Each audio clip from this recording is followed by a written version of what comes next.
Hey guys, how you going? I just wanted to share my testimony with you because basically Hope Story is basically something that I've been led to do.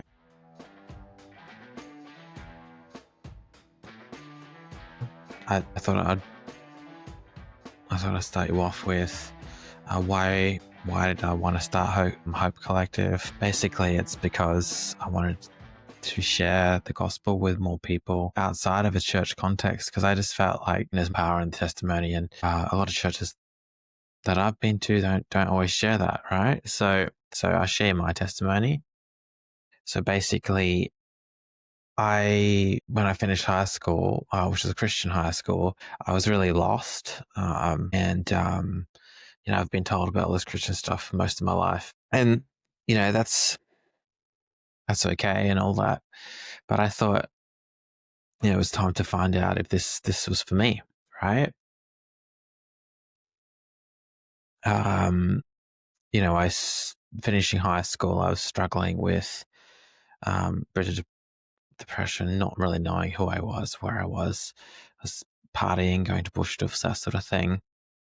And some of my friends were into some crazy stuff, into some crazy partying and that sort of thing. And, to an extent, I was going along with them and having fun and that sort of stuff. But when, substances and that sort of stuff came into it, I had to go basically. And I remember walking into one of my best mates' house. I went walking into my best mate's house and just saying, look, I can't do this. And then I couldn't really talk to him for a little while. And I went to talk to his parents, and basically I wanted to so I lost all my friends at that point because I didn't want to party anymore, and I was focusing on going to uni and working. Basically, I drowned myself in work. So working full time, doing 4 subjects at uni, and I don't recommend that, but that's what I did.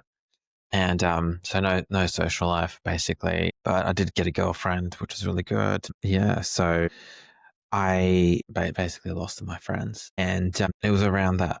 Yeah, it was around that time when I met my girlfriend. That was another way to get out as well as working so much, and that I finished my education degree. It was great, so I could get work, get paid a bit more, but just didn't have much of a social life. But caught up with with one of the guys in that group 2 years later, and he went from, being basically going to bush stuffs every weekend to being a worship leader at church, and that was really powerful for me. So in about 2005, I got baptized, and so that was in the Pine River, up in north of Brisbane. So that was pretty cool. There's lots of mosquitoes and stuff, and I knew that there was more to life, and this is the most cohesive answer I had to everything. And yeah, it's scary because you don't you don't want you don't always want answers to everything, because that means that you have to follow stuff. You have to follow rules. You have to follow, basically, if there's a creator, there's form and function to everything at some level, as the Bible basically says. So it's a very cohesive way of looking at things.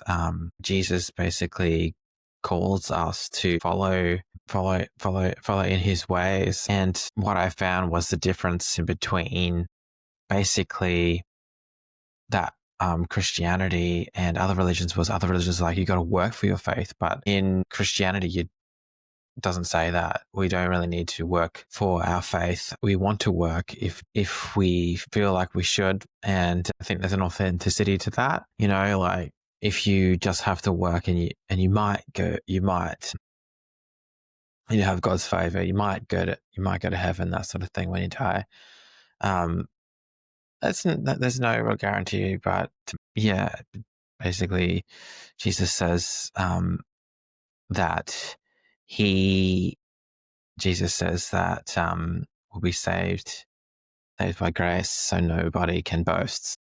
And I think that's super powerful. And I think I think some churches steer away from that a little bit because they want people to work in the church.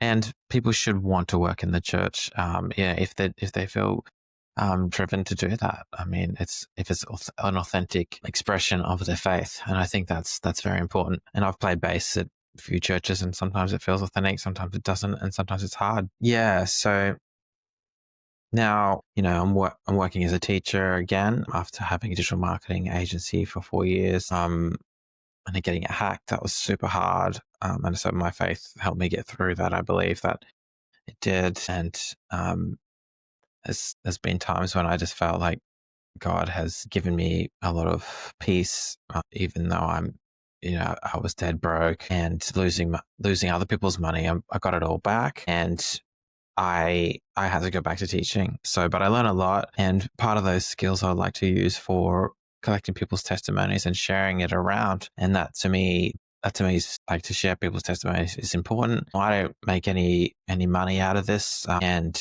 if YouTube decides to do that, that's fine. But it's not something that is important to me. Some of the videos do have 1,000 views, that sort of thing, but the plan is to not make money. And if I do make money out of it, I will put it back into the ministry and get better editing and share it back to the charities and that sort of thing. So, but when that bridge comes, we'll cross it. Yeah. So that's basically, I've also been married now for 17 years, and that was part of this. Was part of the story as well. And she's been really good to bounce off. And I was very lucky that during those party times, when I met my wife, I blamed her for scratching my bonnet of my car, and that was one of the ways that we first started talking. And yeah, at the time I was interested in one of her friends, but my wife was definitely hotter, in my opinion, and that sort of thing. So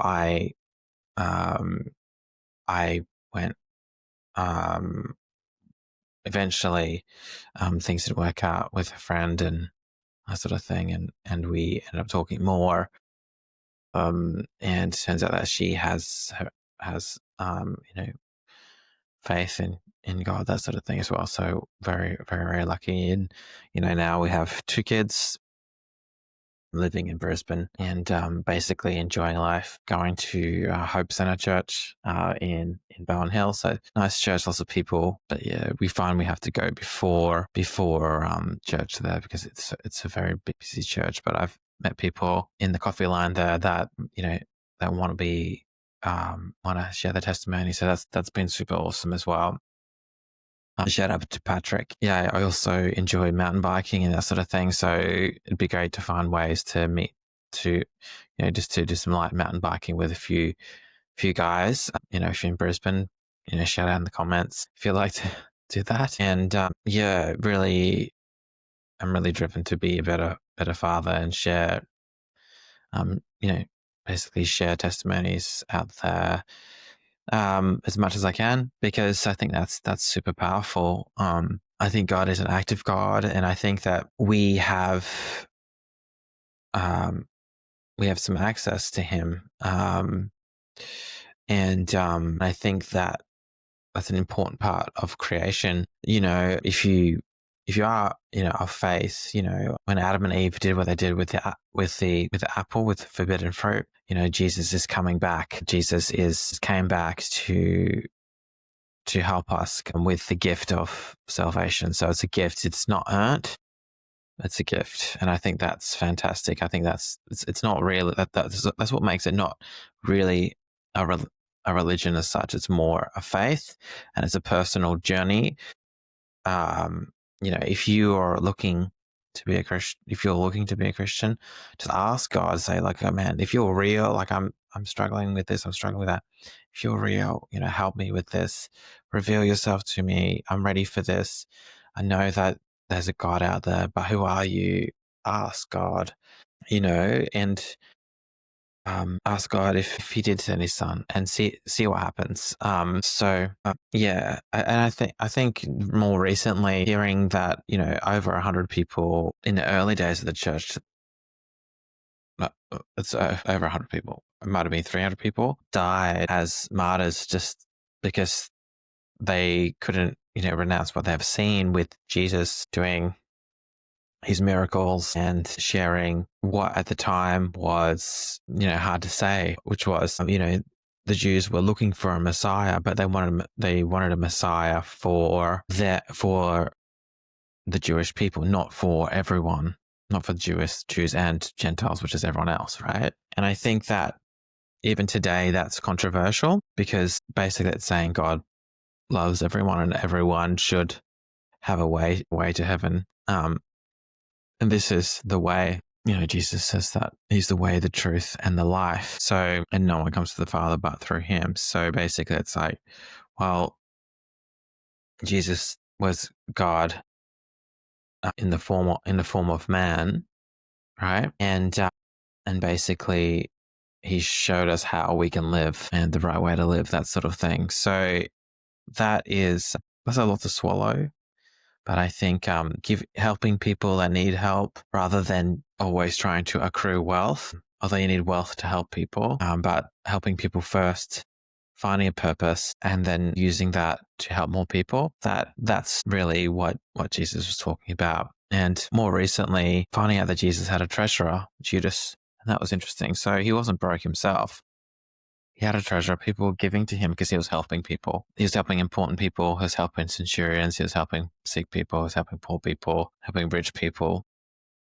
And it's giving a bit of perspective with having kids and that sort of thing. Like life is short. Like the first 10 years of my daughter's life went so fast, and because we're so busy helping people. And it sort of reminds me that God says, like, I don't worry about tomorrow. Tomorrow's got enough to worry about itself. I think that's a lot in that, So he says, like, if he feeds the birds, the animals are fed. If he cares about the animals, doesn't he care about you more? So, just be still and know that God is there, and ask him. Spend some time just, in the morning before you start doom scrolling. I think that's so important. And, if you have any questions or if you'd like to share testimony, please let me know below. And if you're also a YouTuber, in Brisbane and you'd like to share your testimony, I'm happy to share it around and also, make 20 reels for you, 20 short form reels or shorts, YouTube shorts, happy to help you there as well with the captions. So peace, loves you, and I hope to talk to you and hear from you soon. Have a good night. Nathan out.